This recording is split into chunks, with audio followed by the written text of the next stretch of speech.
Hey guys, well, today I have a return guest on the show, Gary Lombardo, owner of High Power Athletics based in Massachusetts. Gary's a CrossFit and SGX Level 2 coach, USA Triathlon coach, and death race finisher. He's no stranger to pushing himself, having been on high altitude expeditions in 8 different countries. I'll actually put a link in today's show notes for Gary's first interview that we did a while back. But Gary, welcome back, and thanks for joining me. Yeah, thank you for having me. It's great to be here. Yeah, excited to chat with you again on a variety of topics. So I know last episode I had Crystal McConnell on, and we talked about the winter death race, and you're going to actually be participating as well. So it's going to be fun to chat with you about that. So I know you have done a few death races before, and so I want to start off why are you gonna do the winter death race? Because I'm stupid and crazy. No, I'm just kidding. Yeah, no, I did the summer death race 2 years ago, and as you mentioned in the intro, had completed that, and then last year I attempted the winter death race and wasn't quite as successful. So I kind of feel like I got a little chip on my shoulder. Going to go back there and finish this thing off. So, but that's one of the reasons. But most importantly, honestly, it's. I mean, the reason why most people do these things, right? It's really to understand what you're made of, right? Like, can you do this, right? And I tend to be somebody who's like, if it scares me a little bit, then I need to go try it, right? So yeah, I'll admit the winter death race definitely is in that sort of like unknown category, push my limits, and so that's really why I want to do it. I want to get out there, prove to myself I can do it, and have fun as well, as much fun as you can have in these things, which is Yeah. fun. I know it sounds a little bit twisted, but it is. Yeah. And it's usually one of those things like looking back, right? Maybe not in the moment, it's hard to have fun, but then you go back and realize everything you've learned and, you're proud of yourself for getting Right. through these things that there's definitely that fun aspect to it. Yeah, there's this like, oh, when you finish these things, these big events, like I've done, I'm talking like big, like long events, Ironmans, expeditions, death race. You're always in like this cloud nine feeling after is the way I describe it. You're sort of on a high, right? You're like, Mhm. man, I just did it, right? And that lasts like, a few days, and like people make decisions during that time for next things they're going to do. That's usually when people sign up for the next death race, so the next Yeah, Ironman or yeah. whatever. I always tell them like, hold off, right? Like you're this in euphoria state right now, enjoy it, but Yeah, let reality sink in a little bit. So yeah, that's part of it too. absolutely. So you mentioned last winter death race didn't go as planned. So walk us through kind of what happened, your experience and all that good stuff. Yeah. I think I made a couple critical errors. I mean, one was not being submerged in the water and not doing it on the first try. So we had to go in and stand there for 5 minutes, right, and then submerge ourselves for 15 seconds after that. Unfortunately, it took me multiple tries to do that. So the 15-second piece, and that was a critical mistake on my part. Even though I cold water train, right, I do spend a lot of time with cold thermogenesis to kind of condition myself, and for a variety of other reasons. Unfortunately, my body just didn't react well, and I ended up going hypothermic right at that point. And the other critical mistake I made too was we had a sandbag and I didn't waterproof it. So I think it was 75-pound sandbag turned into more like a 90-pound sandbag because it got wet. And it was like, Oh, and I also didn't have a system to carry it properly, even though I did lug it up to the top on my back. Some people dragged it, which is the way to do it. So that costs some energy. So I think those two things were my mistakes in retrospect. And but really, is the water submersion, going hypothermic, and then ultimately having to pull myself out because it was just too risky at that point.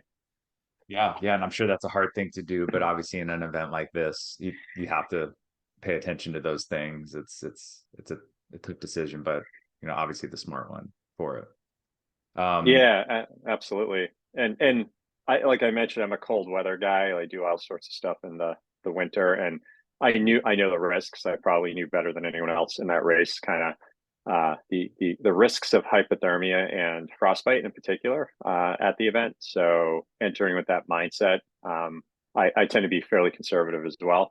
So when I felt myself and knew that was going on, I'm like, okay, I just need to exit at this point. So yeah, being yeah. So aware is key. Yeah. absolutely. So to bring up my next question. I know this is something that you obviously you have to pay close attention to. So how do you plan on avoiding hypothermia going into this event? Yeah, great question. I think well, first off, if we have a water challenge like that, get it done in the first try, right? So I think the human body can absolutely benefit from cold water and can tolerate it, cold temperatures, I should say, in general. However, not for long periods of time. Obviously, everyone's physiology is different, and knowing kind of what your tolerance level is for that particular type of extreme event is important. So I'm dialed into that now. That stated, that's not a normal thing. People just don't normally go jump into cold water. So there are other ways that you typically get hypothermia, a little bit more nefarious, I guess, that sneak up on you. And I think it's super important that you're aware of that, and which I tend to be, because I always keep myself, as warm as I possibly can, keep myself dry, which is the most important thing, right? That's also important for frostbite. So your base layer, the layers closest to you, need to be dry. Your clothes need to be dry. You need to keep moving, which is something that I certainly would plan to do. Not a lot of standing around, right? Watch the extremities in particular for frostbite. But hypothermia, yeah, that's something to be planning for, thinking about, dressing in layers, keeping warm, keeping dry, keeping moving is super critical. And also cognizant of sort of your mental state and where you are, right? And making sure that that doesn't sneak up on you, because one of the first things that can happen is your sort of mental ability can be compromised. So, trying to be as aware of the moment, of as much as you can, of your capacity to think through particular issues and challenges. And if that's compromised, then that's a clear sign as well. So, I'm going to try to keep myself mentally alert, right, as much as possible during the race. Be thinking through issues logically as best as you can, in addition to the physical stuff as well. So those are the things I plan on doing to avoid hypothermia. Awesome. So I'd love to know, like, what you mentioned, you do a little cold water exposure and things like that. But for an event like this, obviously I'm sure a lot goes into it, but what's a typical like training routine? Like what are some common things that you're doing just to help you get ready for this with, from dealing with hypothermia to the carries and the strength and the endurance and all the different things that are going to go into this. Yeah, for sure. I mean, and I'm a coach and stuff too, so I work with athletes who are training for races like events like this and other events. Whether it's a ultra or trail running, skiing expeditions, things like that. So for me the concepts always fall into the three buckets of physical training, nutrition, and mental mindset, right? So just real quickly on the physical training stuff, I kind of keep myself, I'd say, year round in shape. Is the way I like to think about it. To be able to get off my couch and be able to do a half Ironman event is kind of how I view it. So I swim, bike, and run constantly, but also on the strength and sort of muscular endurance side, right? Be able to do Fran in under 5 minutes or CrossFit workout. So although I might be a little bit off on that goal right now, but at any point in time, be ready to do that. That's to guide my philosophy, not for all the athletes I work with. So yeah, it's a combination of lots of endurance stuff, and then lots of swim, bike, and running specifically. But also I do a lot of skiing, cross country skiing, skate skiing in the winter. I love that. I vary it up. I adapt my skill set, or my passions, I should say, for endurance sports to the environment of the season we're in. So Sure. right now, lots of skate skiing, alpine skiing. I just did a trip to Utah, and I'm going out skinning and constantly climbing up peaks with my skis, and then skiing down, and then ice climbing as well. So I'm doing a trip to Vermont this weekend to try to do some multi-pitch climbing. So for me, all that stuff kind of, has a physical piece of it. And then the strength side too, I can do lots of CrossFit and strength training, which helps to complement and really enhance all the endurance stuff I'm doing. So really, I think that piece of it gets me ready. And then there's, of course, the other stuff we mentioned, like the biohacking piece that I'm constantly doing, whether it be lots of recovery, different modes of recovery, using light, red light therapy, cold genesis for recovery, and different types of supplements as well. And of course, nutrition wise, diet wise, super important. Try to eat as clean as possible, which doesn't always work, right? And keep myself, try not to be carrying around too much weight, right? Which is really important. But yeah, and then eating clean. And then the mental side of things, I tend to do a lot of relaxation. I know for the death race, people like, well, why don't you stay up all night? And why don't, and that stuff doesn't matter, right? Like you kind of get there, and you are, you're either ready for that type of challenge or not mentally. And trying to deal with deprivation. It is as much physical, but it's also mental in the sense of pushing forward. So there's not much you can do to prepare for that. But I do a lot of meditation, a lot of quiet time, a lot of gratitude journaling to kind of reflect. And, that has an impact overall on my mindset, which tends to say, okay, stay positive, get through these challenges. I have challenges just like everybody else does in life. And that's my way of sort of dealing with them. And also preparing, right? There's a direct application, I think, of these races to life. I always view life as these races a microcosm of life, right? You always need to deal with challenges and obstacles in these races. Life's the same way, right? Just in a much grander scale. So being able to do things that are practical in life and then apply them to the race is kind of the core philosophy underlying those three components: the physical, the mindset, and the nutrition training for this type of event.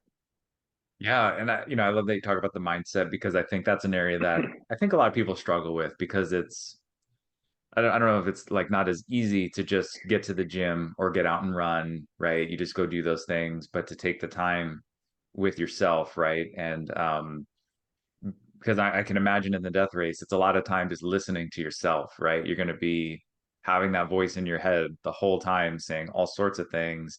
And, obviously sometimes you need to listen to that if there's danger, but typically your mind's the first thing that's going to give up, right? And tell you that's it. Mm-hmm. And it's well before your body is at that point. Um, so I think that, that those little things like that are going to go a long way to help prep you for really any kind of race or challenge. But, obviously to this degree, it's going to come in, it's going to be a huge benefit to have. Yeah, absolutely. You're 100% right with about the mindset piece. Like that's typically where why people don't finish these things, right? It's because I can't tolerate the pain. I can't do this. You're reminding yourself of the negative. You're reinforcing that. So being able to overcome that, right? Obviously, you need to be conditioned and fit. Many people are, right? But many people aren't necessarily mentally ready, right, to kind of overcome some of that. And you learn, right? I think that's the key as you progress in your as you evolve as an athlete. You need to exercise your mind, right? Just as much as anything else, you need to practice that, and you learn over time as you do these types of events, especially these long endurance events, right? So, and also, it's the same thing when you're doing even if it's a 5 minute workout, right? That's high intensity. It's the same thing. You're like, I just want to quit. I don't want to do this, right? You got to kind of, push yourself through it. As long as you're, selecting the right modalities, it's going to be physically possible. So yeah, it's super important all around. And I do think it has the reason why we all do these type of event stuff is to become better humans at the end of the day. And I firmly believe that something like the death race, something like any, going on expeditions or doing CrossFit workouts really do make you a better human, right? At the end of the day, you can't change who you are inside, right? Necessarily, the character and all, and there's a whole bunch of other life elements that impact that, of course. But when I say it makes you a better human, it makes you a more well-balanced human, somebody who's able to tolerate and deal with adversity much better, which at the end of the day makes you, I think, a better person, a more empathetic person as well. Yeah, absolutely. Absolutely. So you have a lot of experience working with, well, training yourself as well as working with clients getting ready for more endurance-based activities. So I'd love to get your thoughts on what do you think those that maybe they're used to more like 5K, 10K, shorter distance type races, but now they kind of caught the bug and they're ready to push themselves to, half marathon, Ironman, whatever it might be distance. What are maybe some considerations you would mention somebody who's ready to make a jump to more extreme distances that, hey, just these are some key areas to pay attention to, or maybe some common mistakes you see people make when they attempt some of these bigger races? Yeah, I mean, it always starts with why do you want to do these things? What's your goal, right? Like, I think it's super important. A lot of people think, oh, cool, I need to go do this type of long endurance event, but you don't necessarily need to. If your goal is to make yourself whatever a better person for a variety of different ways, there's different reasons to do that. Short events can do that as well. However, yeah, you're right. There are a lot of people who are like, hey, I really want to push the limits, and sort of same thing that I mentioned at the onset here, why why I'm doing the death race and why I tend to go after these longer and more extreme events. And that's logical, right? There's lots of people who actually do that. So the people I've worked with who've been successful with that have, I think, had the right recipe of a couple things. One is like a clear understanding again of why they're doing it, and clear goals, right? Realistic goals are, achievable goals, measurable, right? Smart goals, right? And a coach like me works with them on that. But also there's ability to execute, right? And meaning ability and commitment to execute, because not everybody has that, right? You don't have the time. You might not have the inner fortitude necessarily, right? So when I work with athletes, I really sort of delve into that and try to peel back that onion a little bit. Time is one thing, right? You either have the time or you don't. That inner piece, that innate ability to be committed to your training, right, is super, super important, especially for these long type of events. I have all my athletes sign a covenant at the beginning, right? Which is like, I am committed, right? It literally Yeah. says, it's like a Awesome. paragraph, it's like a contract, right? I sign it as well. Because for me, it's important as a coach, because I don't want to work with people who just, quit, right? Like 6 months in or 3 months in, and it's not worth it for me. It's not worth it for them. And I've had people like come to me and then say, I can't sign that covenant. I'm not ready. And I'm like, that's great, because that's why I have it, right? Is Yeah. because you got to show that commitment. But at the end of the day, anybody, I think if you have clear goals and you're committed, meaning you can make the time commitment and you're internally committed, and make it a priority in your life, then there's no reason why. And you're I should say physically able as well, meaning you're not dealing with any injuries or, medical Sure. issues that will prohibit you or endanger your life while you're doing it. If those three things are sort of met, then anyone can do this type of event. I don't care who you are. You can definitely get there. Yeah. I mean, I love that Yeah. idea of that contracts, because I think people do jump in sometimes and the idea sounds awesome, right? Like I'm going to run this long race or whatever it might be. But yeah, as soon as it gets a little tough or it interferes with your life a little bit, it's super easy to just throw in the towel. So that's just a great idea to have that commitment right off the bat. I know that's when I was training for an ultra, like that's exactly what I went through. It was, first I did it because I didn't know if I could do it, right? I'd done a whole bunch of other races and always then it was just like how fast will I finish? But it was never am I gonna finish, right? But the ultra, I was like, I don't know. Never took on anything like this. So I just want to push myself. And I think that one of the biggest things I realized was the commitment to prepare yourself for something like that. So if you're not used to it, I mean, there were weekends where I'd be like, I'll see you later, Saturday morning. I need to get out and I'm going to be gone for a few hours. And this is going to be my Saturday morning or afternoon or whatever. And, Right. my wife was on board. She understood. But yeah, we had to have those conversations. Like when I start getting into these longer Mm-hmm. training days, that's my day. That might take several hours sometimes to get through these things. And I'm not going to be home to do whatever or, whatever it might be. Yeah, And I yeah, think people need to realize that. right. That family support's absolutely critical. That's one of the questions I always ask. And nothing's, in my opinion, nothing is more important than your family, right? And friends. And I think if it's temporary, where you're going to be doing something that's going to take away time from spending with them or impact them as well, such as these events and training for them, um, I think that's fine if it's temporary. But if it's ongoing, and I am somebody who does these things ongoing, but I am constantly trying to communicate and balance that. It's really tough, right? It's super tough. I'm not going to deny that, and it has been a point of tension at times. But you should not be doing. I always think you should never be doing things that's going to necessarily take away from the things that are of higher priority in your life. Everybody has different priorities, and I hope nobody's making things like the death race and these big events like the number one priority in their life. But if so, then that's okay. We can talk about Yeah. that. But yeah, there's always trade offs, right? And I think there is a way to sort of balance it out. But it's tough, and family support and getting that support and the community support as a whole is a super important piece of this whole thing, and a piece of main criteria for success. Yeah, yeah, no, I couldn't agree more. And because you don't need to do these things alone, right? Like you shouldn't. You're going to be out there by yourself, and you're going to have to put in the work and do all of that. But there's no reason to do it without the support and I know that that helped me tremendously, and I know it helps clients, whether it's from me or their family, friends, whatever it might be. So, yeah, I think it's a lot of people want to know the training stuff, but I think these are really like the things that make or break some people sometimes when they just can't seem to complete it or give up because they don't have this extra push getting them there. Yeah, So, absolutely. um, one last thing I want to ask before I let you go, because I'll get this question a lot, is I know you've had some experience being at altitude, and for somebody who maybe can't get exposure to altitude, do you have any recommendations that you'll work with a client and maybe give them some strategies to help prepare their body the best they can? Obviously, there's nothing better Hmm. than being exposed to altitude, but if they're at sea level and they just can't seem to get out. Is there anything you recommend, or do you say no? Make the effort. You need to expose yourself. Yeah, Any thoughts there? I think the best thing, of course, is to physically train yourself. Make sure that you're fit and doing all the things we just talked about, nutrition and mindset and all that.